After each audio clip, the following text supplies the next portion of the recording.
ఒకటో తేదీ ఆదివారం సెలవు కావడంతో ఒకరోజు ముందుగానే పింఛన్లను అందిస్తున్నామని పేదల పట్ల తమ ప్రభుత్వానికి ఉన్న చిత్తశుద్ధికి ఇదే నిదర్శనమని ఆనం రామనారాయణ రెడ్డి పేర్కొన్నారు. ఆత్మకూరు నియోజకవర్గంలో ఎన్టీఆర్ భరోసా పెన్షన్ల పంపిణీలో ఆయన పాల్గొన్నారు. ఈ సందర్భంగా ఆయన మాట్లాడుతూ సచివాలయ సిబ్బంది, అధికారులు, ఎన్డీఏ కూటమి నాయకులు అందరూ కలిసి లబ్ధిదారుడి ఇంటి వద్దకు వెళ్లి పింఛన్లను అందజేస్తున్నారని, ఇప్పటికీ జిల్లాలో 80% మేర పింఛన్ల పంపిణీ పూర్తి కావచ్చిందని ఆయన తెలిపారు. రాష్ట్ర వ్యాప్తంగా 68.5 లక్షల కుటుంబాలకి ఎన్టీఆర్ భరోసా పెన్షన్లని 4,000 రూపాయలు, 6,000 రూపాయలు, 10,000 రూపాయలు, 15,000 రూపాయలుగా 4 కేటగిరీల్లో పెన్షన్లని పంపిణీ చేయడం జరుగుతుంది. ఈరోజు మే 31వ తేదీ, రేపు జూన్ 1. వాస్తవానికైతే జూన్ 1వ తారీఖున మేము ప్రతి నెల మొదటి రోజునే పెన్షన్లను పంపిణీ చేస్తామన్న హామీ ఈ రాష్ట్ర ప్రజానికి గౌరవ ముఖ్యమంత్రి గారు సూపర్ 6 ప్రోగ్రాంలో ప్రకటించారు. రేపు 1వ తారీఖు ఆదివారం అయింది.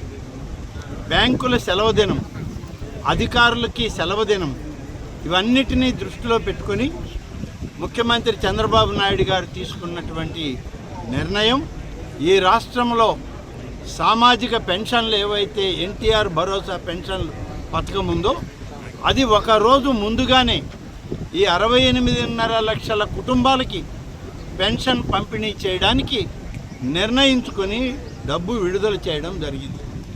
ఆ కార్యక్రమంలోనే ఈరోజు సంగం మండలంలోని వీర్లగుడిపాడు గ్రామం అనేక గ్రామాలకి, ప్రాంతాలకి ఎటువంటి సంబంధాలు కానీ ఎటువంటి అప్రోచ్ రోడ్లు కానీ లేనటువంటి ఈ గ్రామం.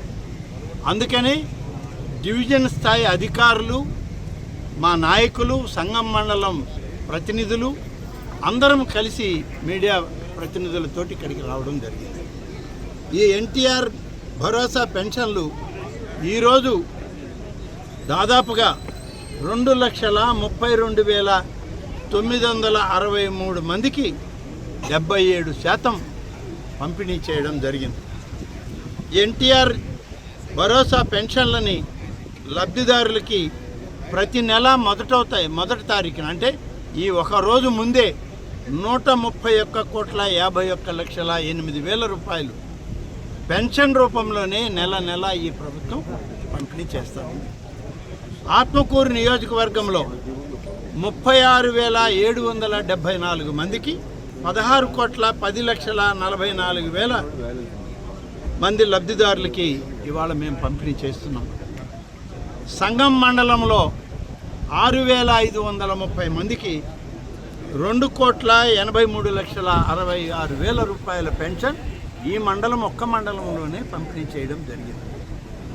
వీర్లగుడిపాడులో 89 మంది, ఇప్పుడు మనం ఉన్నటువంటి ఈ మారుమూల ప్రాంతం, అసలు బయట ప్రపంచానికి వీర్లగుడిపాడు ఒకటి ఉంది అని తెలియజేసినటువంటి ఈ గ్రామంలో 89 మంది ఎన్టీఆర్ భరోసా పెన్షన్లకు అర్హులుంటే వాళ్ళకి 3,78,500 రూపాయలు లబ్ధిదారులకి ఈరోజు పంపిణీ చేస్తూ ఉన్నాం. ఇప్పటికే ఉదయం నుంచి మా నాయకులు, కార్యకర్తలు, మా అధికారులు అందరూ కలిసి పంపిణీ చేశారు. మిగిలినటువంటివన్నీ కూడా నేను ఇవాళ వచ్చి పంపిణీ చేయడం జరిగింది. దాదాపుగా జిల్లా వ్యాప్తంగా అర్హులైన మరో 3,492 మందికి నూతన లబ్ధిదారులకి, ఆత్మకూరు నియోజకవర్గంలో కూడా 480 మంది కొత్తగా పెన్షన్ కావాలని అడిగిన వాళ్ళని ఎంపిక చేశాం. వీళ్ళందరికీ జూన్ 12వ తారీఖున కొత్త పెన్షన్లను వాళ్ళకి విడుదల చేయడం జరుగుతుంది. చాలామంది అడిగారు, అంటే అంతకుముందు ఆషామాషిగా ఉన్నది, కొత్త పెన్షన్లు ఇస్తారా లేదా, అంతకుముందు ఇస్తున్న వాళ్ళంతా వీళ్ళేమి ఇస్తారు అని ఎగతాళి చేశారు. ఉన్న 68 లక్షల మందికి ఇస్తూ ఇవాళ మరొక రాష్ట్రంలోని 74,600 మందికి కొత్త పెన్షన్లను మంజూరు చేశాం. నెల్లూరు జిల్లాలో 3,492 మంది ఉంటే ఆత్మకూరు నియోజకవర్గంలో 480 మందికి జూన్ 12వ తారీఖున కొత్త పెన్షన్లను పంపిణీ చేయడం జరుగుతుంది. ఈ విధంగా ఎన్టీఆర్ భరోసా పెన్షన్లను పంపిణీ చేయడం అనేటువంటిది, దీనికి అయ్యే ఖర్చు సంవత్సరానికి 33,600 కోట్ల రూపాయలు. ఇన్ని వేల కోట్ల ఖర్చు పెట్టి పేద కుటుంబాల్లో ఉన్నటువంటి అర్హులైన వాళ్ళకి, వికలాంగులకి, అలా మంచం మీద నుంచి పైకి లేలేనటువంటి వాళ్ళకి ఒక భరోసా ఇవ్వడానికే ఇవాళ 1,02,628 పూర్తయింది, ఇవ్వడం జరిగింది. ఇంకా ఇవ్వవలసినవి 69,000 ఉన్నాయి 10:30 గంటలప్పుడు, అవి కూడా ఈ టైంకి ఇచ్చేసి ఉంటారు. మొత్తం మీద 76.98% ఈ జిల్లాలో పెన్షన్ల పంపిణీ పూర్తయింది. ఇంత పెద్ద ఎత్తున పొద్దున్నే ప్రతి ఇంటి తలుపు తట్టి మా సచివాలయ అధికారులు, మా మండల అధికారులు, మా డివిజన్ స్థాయి అధికారులు, మా పార్టీ నాయకులు, కూటమి పార్టీ నాయకులు కలిసి పంపిణీ చేసే పద్ధతి గతంలో కాదు కదా, అసలు ఈ దేశంలో ఏ రాష్ట్రంలో లేదు. భారతదేశంలో ఉన్నటువంటి 30 రాష్ట్రాల్లో ఏ రాష్ట్రంలో కూడా ఇంత పెద్ద ఎత్తున పెన్షన్లు, ఇంత ఎక్కువ మొత్తం పెన్షన్లు ఇచ్చే మరొక రాష్ట్రం లేదు. ఇది పేద రాష్ట్రం, ఉమ్మడి రాష్ట్రంలోంచి విడిపోయిన రాష్ట్రం, అసలు రాజధాని లేని రాష్ట్రం. ఈ రాష్ట్రంలో పేదవాడి యొక్క కంటి నీటిని తుడిచే కార్యక్రమంలో స్వర్గీయ ఎన్టీఆర్ పేరుతో ఇచ్చే ఎన్టీఆర్ భరోసా పెన్షన్లు ఇవాళ మన ముఖ్యమంత్రి భారతదేశంలోనే ఇవాళ ఏకైక వ్యక్తిగా నిలబడ్డాడని చెప్పి నేను మీకు మనం చేస్తాను. ఇన్ని వేల కోట్ల సంవత్సరానికి పంపిణీ చేసే రాష్ట్రం ఎక్కడా లేదు. మనకన్నా ఆర్థికంగా ఎక్కువ రాష్ట్రాలు ఉన్నాయి. తెలంగాణ ఉంది, మనకన్నా ఎక్కువ ఆర్థిక సదుపాయాలు ఉన్నాయి. గుజరాత్ ఉంది, మహారాష్ట్ర ఉంది, ఉత్తరప్రదేశ్ ఉంది, ఢిల్లీ ఉంది, మన పక్కన ఉన్న చెన్నై ఉంది, బెంగళూరు ఉంది, కర్ణాటక.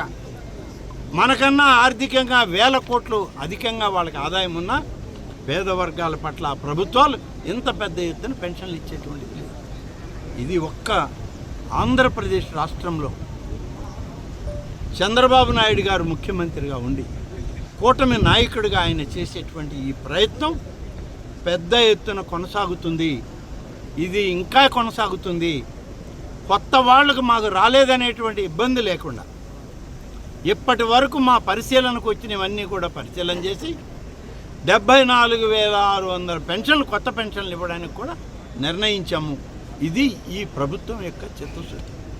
ఇది ఆర్థిక లోటులో ఉన్న ఈ రాష్ట్రాన్ని చంద్రబాబు నాయుడు గారు తనదైన శైలిలో ఆయనకున్నటువంటి అవగాహన, అనుభవం, ఆయనకున్నటువంటి విధాన నిర్ణయాలతో, కేంద్ర ప్రభుత్వం యొక్క సహకారంతో ఇంత పెద్ద ఎత్తున సంక్షేమాన్ని ఇవ్వడం జరుగుతుంది.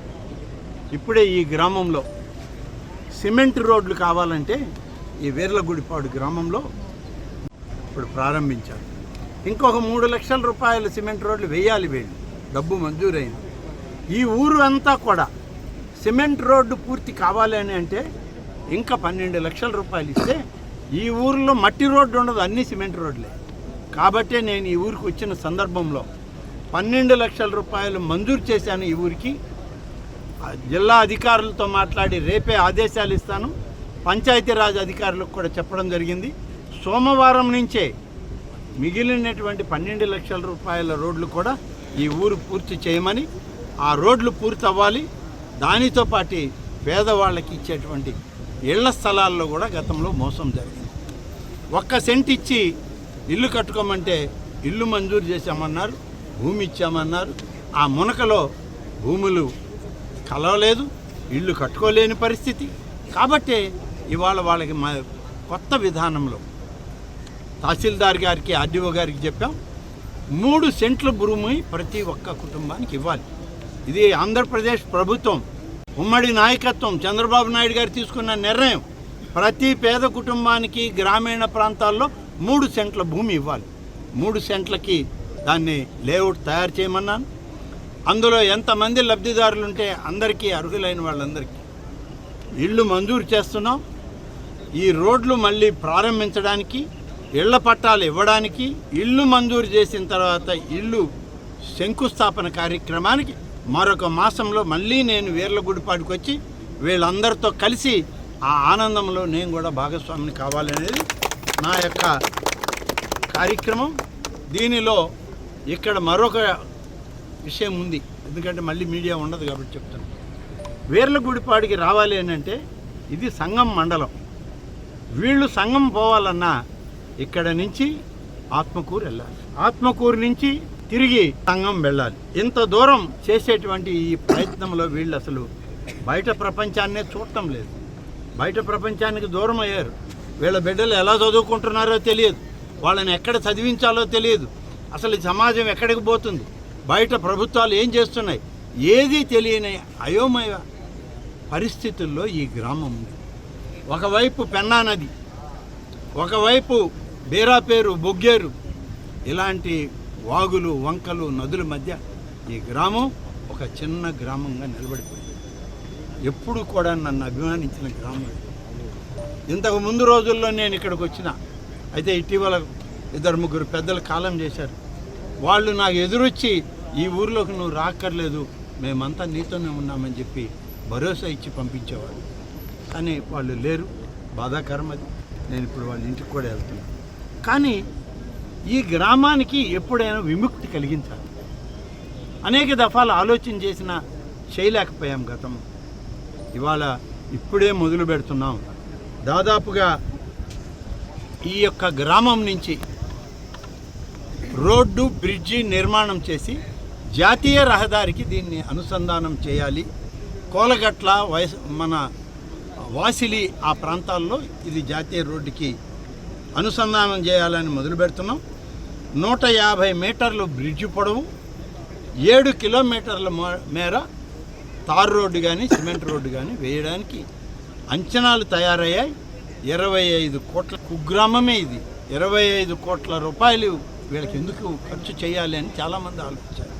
కానీ ఈ ప్రభుత్వం ఆలోచించట్ల. అట్లా ఈ ప్రభుత్వం ఆలోచన వీళ్ళకి బయట ప్రపంచం చూడాలి, బాహ్య ప్రపంచంలోకి వీళ్ళు రావాలి, సమాజంలో వీళ్ళు కూడా సమానత్వం పొందాలి. ఈ గ్రామంలో ఉన్న బిడ్డలు కూడా ఉన్నత శిఖరాలు అధిరోహించాలి అంటే బయట ప్రపంచాన్ని చూచి వాళ్ళు కూడా సమాజంలో భాగం కావాలి.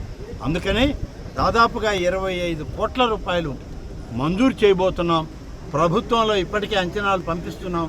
ఇప్పుడే అధికారులందరూ వచ్చారు, మా ఎస్సీ గారు వచ్చారు, ఈ గారు వచ్చారు, ప్లాన్లు తయారయ్యాయి. ఇంకా కూడా ఫైన్ చేస్తున్నారు ఆ ప్లాన్లన్నింటినీ.